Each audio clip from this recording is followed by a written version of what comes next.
Hey guys, welcome to Joe Berg Experience. Joseph Helfenstein, your friendly neighborhood real estate agent.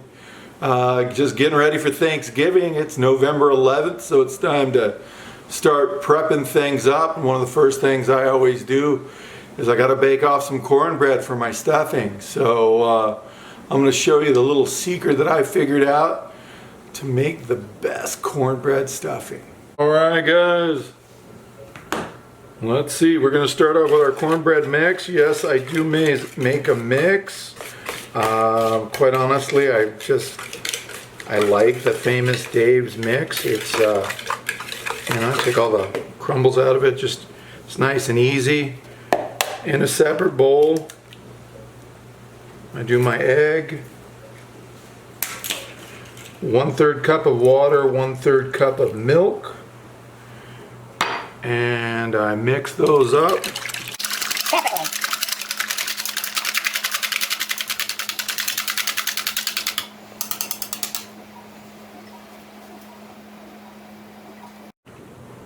Alright guys, so I broke up all my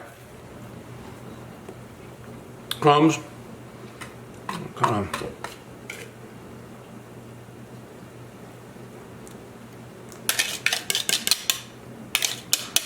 corn, whether you're using a mix or regular cornbread, making it from scratch, you don't want to mix it up too much.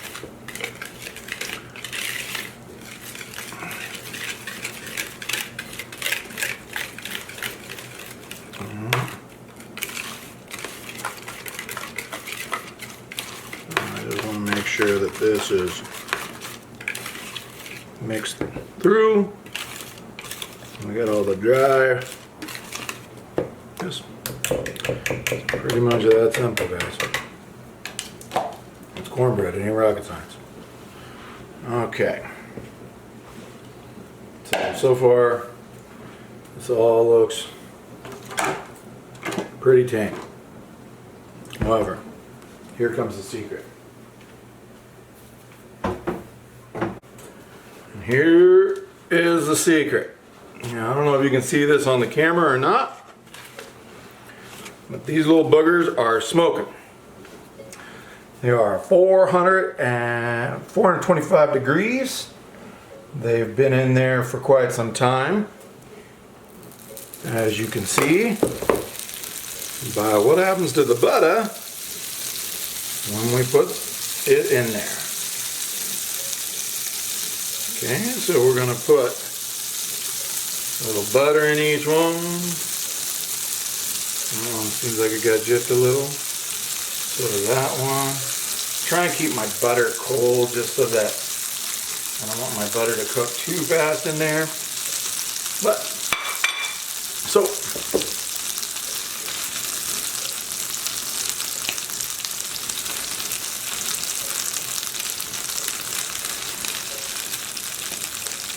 and then I make little miniature cast iron cornbreads.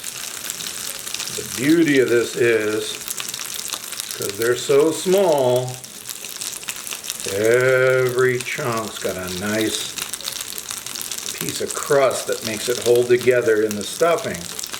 Because basically, when this is all said and done, we're going to take this. I'm going to pop them out of here. We're going to cut them into cubes, and then we're going to put them on top of the refrigerator.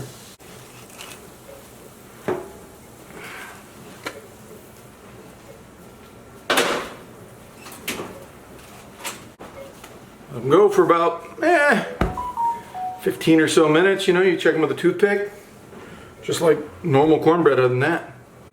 Right.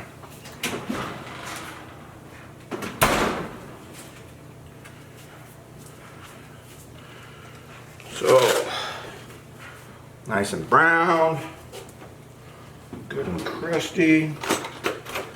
Alright, so here's the hard part. You gotta do this without burning yourself.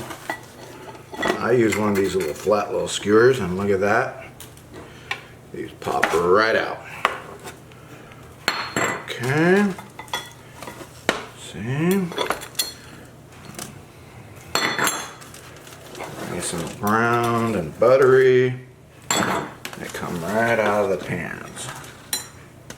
Look at that. It's beautiful. Ooh, this one feels a little... I'm putting up a little bit of a fight. Nope. Perfect. A beauty of cast iron. It's one of the best non-stick pans out there. As long as you take care of them, season them up. So, as soon as I'm done with this, I will take these little boogers, put these on a nice cooling rack, just like a so. Look at that. It's beautiful. And we'll let these cool. Good. And hey, like it says, happiness is homemade.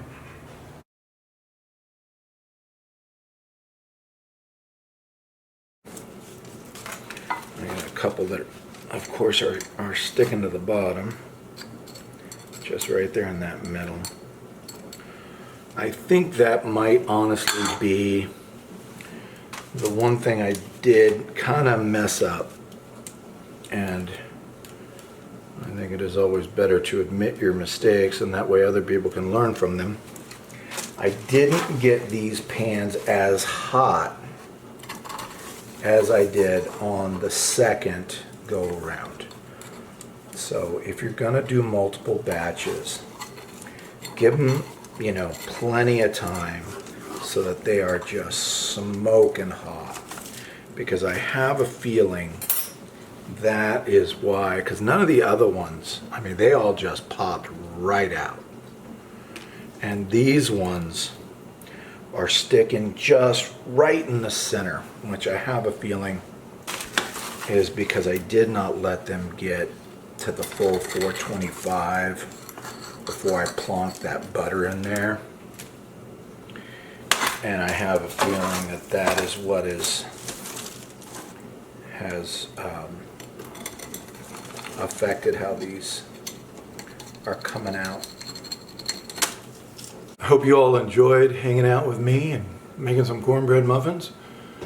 I hope you have a fantastic Thanksgiving, a very Merry Christmas, Happy Hanukkah, however you choose to celebrate the holidays. From my family to yours, God bless.